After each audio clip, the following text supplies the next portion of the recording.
Je vais continuer à lire le bouquin. Une grande partie des stocks de ces banques de sperme et d'ovules est issue de dons. Un don de sperme est une pratique qui permet à un homme de donner son sperme afin qu'un enfant puisse naître. Le donneur peut faire ce don dans un cadre institutionnel tel qu'une clinique ou une banque de sperme, ou de façon artisanale dans un cadre privé. Le sperme recueilli est congelé sous forme de paillettes de 0,5 ml et conservé dans l'azote liquide à moins 196 degrés. Une fois congelé, il doit être conservé sans être utilisé pendant 6 mois au terme desquels on vérifie que les sérologies du donneur sont toujours négatives et ce afin d'éviter toute transmission de maladies sexuellement transmissibles. En ce qui concerne la réglementation, elle diffère considérablement en Europe et dans le monde, oscillant entre le don éponyme ou anonyme, gratuit ou rémunéré pour des couples hétérosexuels, des femmes célibataires ou même l'interdiction pure et simple en Italie par exemple. Des variations existent également quant aux conditions qu'un homme doit remplir pour pouvoir devenir donneur, en termes d'âge, de parentalité, de situation maritale, conditions de santé, etc. L'Allemagne, l'Autriche, la Suède et la Suisse, et plus récemment les Pays-Bas et le Royaume-Uni ont levé l'anonymat du don de gamètes tout en conservant sa rétribution, soit officielle. Soit pour garder le principe de gratuité par un montant fixe censé couvrir les frais de transport, alors qu'à l'opposé, la France, l'Espagne et la Norvège imposent dans leurs lois l'anonymat du tiers donneur de gamètes. Ainsi, le don de sperme n'est plus anonyme au Royaume-Uni depuis avril 2005. Les enfants conçus après avril 2005 par assistance médicale à la procréation, avec recours d'un donneur, pourront, à l'âge de 18 ans et 9 mois, demander l'identité de leur père génétique. Les dons de spermatozoïdes et d'ovocytes non anonymes ont ouvert la voie vers les catalogues sur mesure. Aux États-Unis, dans les années 80, environ 200 enfants sont nés de la banque de sperme des génies. Son fondateur, Robert Clark Graham, choisissait ses poulains dans le Who is Who et leur envoyait des courriers pour leur proposer d'être donneurs. Faute de n'avoir pu récolter le sperme que d'un seul prix Nobel, il se contentait de recruter des quotients intellectuels très élevés. Pour Graham, participer à une procréation constructive est une des choses les plus sensées que l'on puisse faire. La clé de l'évolution humaine, c'est d'ajouter un maximum de gènes performants au génome humain. L'institution a fermé en 1999, 2 ans après la mort de son fondateur. Certains ont depuis mené l'enquête en essayant de retrouver les enfants ainsi conçus. Source.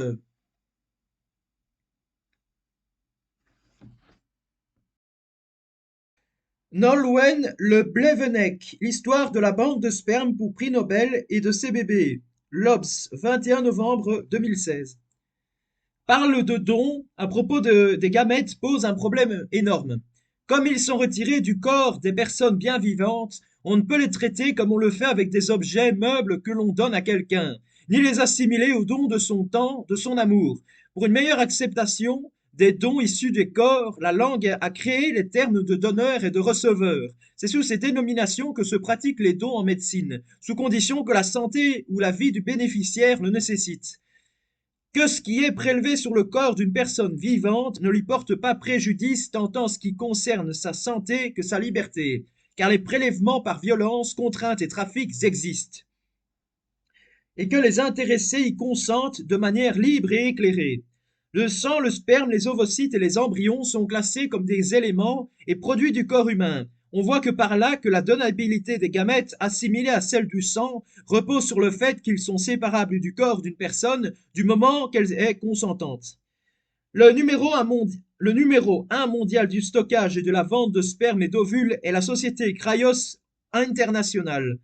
Elle propose un vaste catalogue en ligne. Parmi les donneurs de sperme, comme dans n'importe quel site de vente en ligne, on peut faire une recherche en sélectionnant des critères taille, poids, race, groupe sanguin, couleur des yeux, des cheveux. En France, c'est le CECOS qui recherche au sein de ces échantillons de sperme celui qui vient d'un donneur dont les caractéristiques sont les plus proches du couple receveur. Groupe sanguin compatible, mais également couleur de peau, de cheveux et des yeux, c'est l'appariement des caractères phénotypiques afin d'éviter un trop grand contraste d'apparence physique entre l'enfant et ses parents et ainsi rendre possible le maintien du secret sur le mode de conception. La réglementation arrêté ministériel relatif aux règles de bonne pratique clinique et biologique d'assistance médicale à la procréation. prévoit que les couples aient la liberté de refuser l'appariement, mais dans la pratique, l'appariement est parfois imposé aux couples. Source.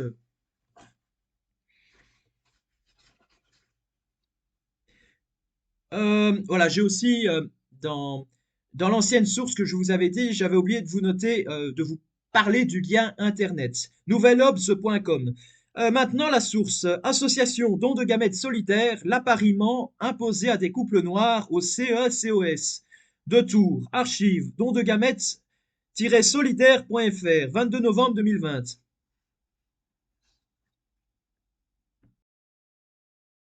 Toutefois, les parents sont incités par le CECOS à révéler à leurs enfants le secret de sa conception. Source, d'après l'étude Anne Brewes et Al Point, qui portait sur le recours à l'insémination artificielle avec donneur et la problématique de l'anonymat du donneur de sperme, citée par Martine Gross. Qu'est-ce que l'homoparentalité? Paris, Petite Bibliothèque Payot, 2012, page 206, ISBN 978-2-228-907-23-1, page 118. 92% des parents hétérosexuels avaient décidé de ne rien dire à leur enfant. En liaison avec la problématique du secret, l'étude note une fréquence accrue de problèmes émotionnels et comportementaux chez les enfants nés d'IAD dans un couple hétérosexuel. Pour revenir au catalogue de Cryos, une fois les profils choisis, d'autres détails sont mis à disposition sur leur personnalité, leurs habitudes, leurs quotients émotionnels. On peut voir des photos d'eux quand ils étaient enfants ou encore écouter leur voix en ligne. Tous ces donneurs sont triés sur le volet. Seuls 10% d'entre eux sont finalement retenus. Les commandes se passent via Internet et le prix d'une dose de sperme varie selon le profil sélectionné. Il y a des hauts et des bas de gamme. Les livraisons des paillettes plongées dans l'azote liquide avec un kit d'insémination à domicile sont assurées dans toute l'Europe, en respectant la chaîne du froid, au nez et à la barbe de toutes les législations nationales. Cryos a pensé à tout et précise qu'il ne peut être tenu pour responsable si les grossesses ne sont pas signalées ou non signalées de manière incorrecte. Pour les ovocytes, les agences de gestation pour autrui comme Extraordinary Conception proposent des catalogues de donneuses. Après une rapide inscription sur leur site, l'accès en ligne au descriptif des donneuses est ouvert. Leurs caractéristiques physiques, photos, habitudes alimentaires ou sexuelles, leur niveau d'études, etc. sont passés en revue. Cette agence qui organise de manière illégale des prestations de mères porteuses, y compris pour des clients vivant dans des pays où cette pratique n'est pas autorisée, n'hésite pas à conseiller aux femmes qui ont recours à ces services d'opter pour l'achat d'un ovocyte frais de jeunes femmes plutôt que de recourir à une ponction sur elles-mêmes, surtout si elles ont déjà plus de 35 ans. Cette suggestion s'explique par le résultat. L'efficacité en FIV est constatée comme meilleure avec des ovocytes jeunes. L'homme est toujours menacé par une déshumanisation en quelque sorte choisie, l'homogénéisation, la médiocrité, l'apaisement, la satisfaction causée par les drogues, la dégradation du goût des âmes dépourvues d'amour et d'aspiration, tels sont les inévitables résultats d'avoir fait de l'essence de la nature humaine le dernier grand projet de maîtrise technique. Au moment de son triomphe, l'homme prométhéen devient une vache répue, casse cité dans Bostrom 2003, page 205. La déshumanisation qu'Huxley décrit ne requiert en fait pas un quelconque despotisme ou contrôle extérieur. Au contraire, précisément parce que la société du futur procurera exactement ce que nous voulons le plus: santé, sécurité, confort, abondance, plaisir, paix de l'esprit et longue vie. Nous sommes capables d'atteindre une condition humaine aussi dégradée que dans le roman d'Huxley par le simple choix du humain libre. Crasse cité dans Philippe Morgan et Ali, 2005, page 131. Incapable de résister à l'appel des désirs ni d'en voir l'immoralisme, une partie des peuples est en quelque sorte condamnée à se servir de la technique à des fins moralement mauvaises. Les moyens deviennent pour une majorité leurs propres fins, contrevenant aux fins ultimes que nous assigne notre nature transcendante. L'instrumentalisation est l'inverse de la dignité. C'est un risque particulièrement présent aujourd'hui dans le monde de la santé. L'omniprésence de la norme des codifications et des classements risque de ne plus laisser l'espace de mystère qui permet à l'homme de respirer, d'être ce qu'il est. L'enfermement dans la norme conduit à une perte de dignité. Le point faible du principe de gratuité est la conviction que la marchandisation se prouve par l'argent, comme si le prix à lui seul faisait la marchandise. Ce raisonnement a été tenu dans le passé à propos de l'esclavage, puisque les esclaves ont un prix. Ils sont des marchandises et non des êtres humains. Tout ce qui a un prix n'est pas forcément une chose, et c'est le cas pour les esclaves. Ce n'est pas parce qu'un prix leur est attribué que ce sont des marchandises, mais bien parce qu'ils sont considérés comme des choses, qu'ils sont traités au même titre que les marchandises qui ont un prix. Un prix ou non d'ailleurs, puisqu'il était possible de les échanger contre d'autres esclaves ou des armes ou des produits de luxe sans que cela remette en cause réduction à la chose. Si l'on analyse la manière dont la France considère les gamètes, on constate qu'elle les traite selon les mêmes attributs que ceux des marchandises, voire des aliments. Centre agréé, respect des normes, traçabilité, offre et demande, gestion des stocks, etc. Les donneurs reçoivent un code d'identification et leur production, avec toutes leurs caractéristiques, est disponible sur étagère. Comme les ovocytes se font rares, ils sont donc considérés comme précieux, et tout ce qui est rare est cher, et tout ce qui est précieux a un prix. Ce à quoi on attache une valeur morale peut donc se convertir en prix, raison pour laquelle George Simmel qualifiait l'argent de grand prostitueur. Les Français qui se rendent à l'étranger après avoir épuisé les ressources de l'AMP institutionnelle confirment à leur manière qu'il n'y a aucune différence entre gamètes gratuits et gamètes payants. Les uns sont pris en charge par l'assurance maladie, pas les autres. À entendre Brian Kaplan, obstétricien de Chicago, l'AMP est devenue une industrie majeure, soumise à la concurrence au même titre que les GAFAM, d'où l'importance majeure du marketing, car il faut bien comprendre ce que veut le marché. Le consommateur est intelligent, il va chercher le meilleur produit. Source. N. Tatou, la fabrique des bébés. Fari, stock 2017, page 48. Dans l'illusion du don, finalement financé par une compensation financière, un peu comme le Kobe enragé pour tester la toxicité d'un médicament, contre quelques deniers, le commerce d'ovocytes a ainsi laissé place à une véritable industrie qui profite des inégalités et des fragilités sociales des donneuses dans le contexte de la globalisation.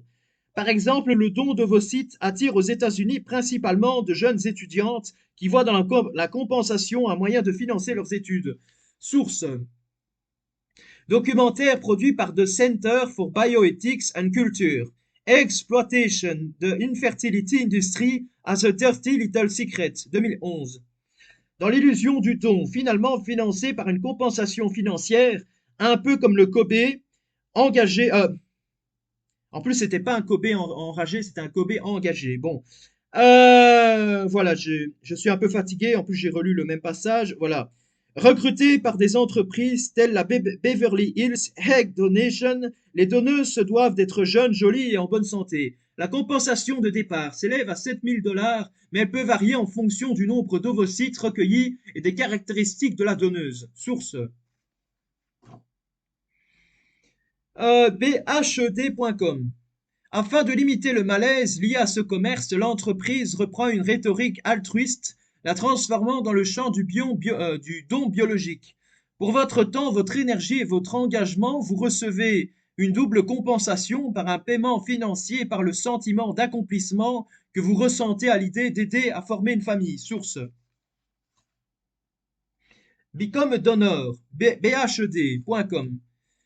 La normalisation et la démocratisation du recours à la procréation assistée ont eu pour conséquence le développement d'une libre concurrence de cette industrie à l'échelle internationale. S'en est suivi un tourisme de reproduction dans les zones permissives telles que l'Espagne, la Tchécoslovaquie, Chypre, etc., pour profiter de l'exploitation des corps et de leurs produits à de bas coûts, et également pour contourner les cadres juridiques nationaux limitant le don d'ovules. Les jeunes femmes de l'Europe de l'Est sont devenues des cibles privilégiées pour les entreprises de procréations assistées du fait de leurs traits caucasiens et de leur profil génétique socialement valorisé.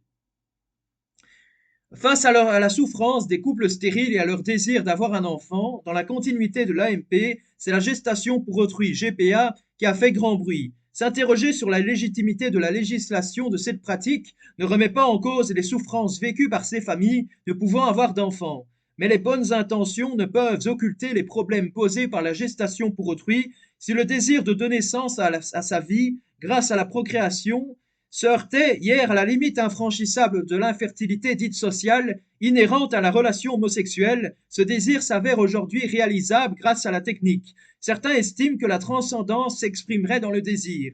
Je désire donc je suis. Ainsi, la technologie et la science sont nommées d'exaucer le désir. Sont sommées d'exaucer le désir. La maternité pour autrui est le fait pour une femme de porter, de mettre au monde un enfant pour le compte d'un tiers.